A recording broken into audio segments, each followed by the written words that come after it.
Hello everyone, you're welcome back to my channel. To my returning subscribers, I say thank you. If you are new here, my name is Esther. I'm a registered nurse and midwife. I deliver content on health for a better living.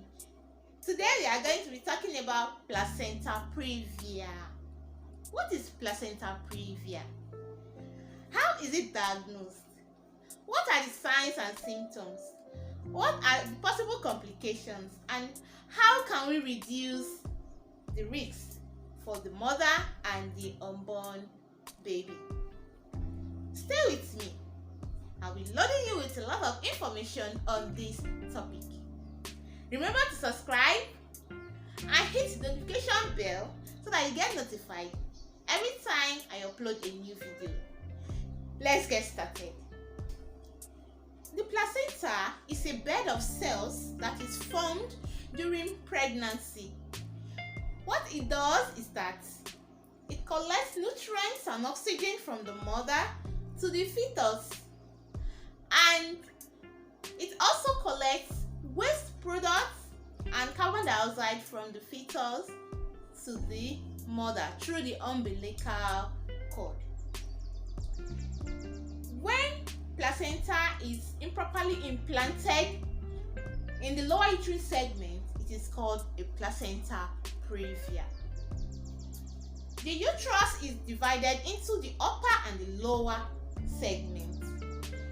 In a normal implantation, the placenta is implanted at the upper part of the uterus. But in placenta previa, the placenta implants at the lower part of the uterus. There are different types of placenta previa.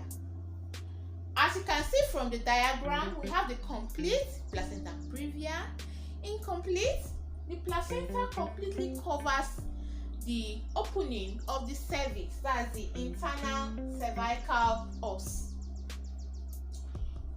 In the partial placenta previa, the placenta partially covers the internal cervical os. Then in the marginal placenta previa, the placenta is within 3 centimeters away from the internal cervical os. In low-lying placenta, the placenta is not very close to the os, but is lying at the lower uterine segment. What are the causes of placenta previa? When the fertilized egg is implanted very low at the lower uterine segment, this causes the placenta to form at the lower uterine segment. The lining of the uterus has abnormalities such as scarring from previous placenta previa, fibroids, or abortion, or even from cesarean section. The pregnancy is multiple, twins or triplets. The chances for developing placenta previa in these pregnancies are higher. The mother may have several previous pregnancies. The chances for developing placenta previa are higher in mothers who have had 6 or more pregnancies. Mother smokes or uses cocaine. The mother is older.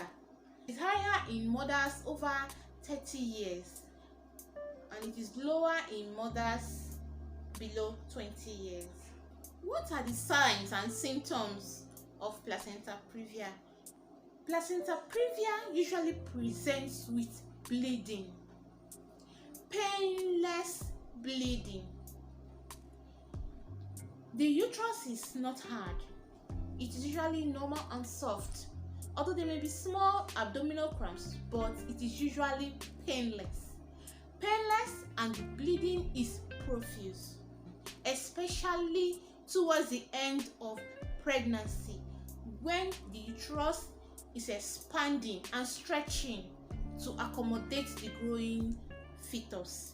The placenta will stretch and then detach from the lower uterine segment, causing serious bleeding. Placenta previa is usually diagnosed with an ultrasound. When diagnosed before the 20th week of pregnancy, well, don't do not be alarmed because the placenta usually shifts as the uterus enlarges. What you need to do is just a follow-up ultrasound to see if it has shifted. The treatment for placenta previa is usually a cesarean section if the bleeding is not severe, and depending on the gestational age, the woman may be advised to stay in hospital for bed rest. Thank you very much for watching. Do not forget to like, to share, and to comment. Put a comment in the description box down below. And don't forget, I'll be going live on Friday on the 9th of October, 7 p.m. West African time. I'll see you there.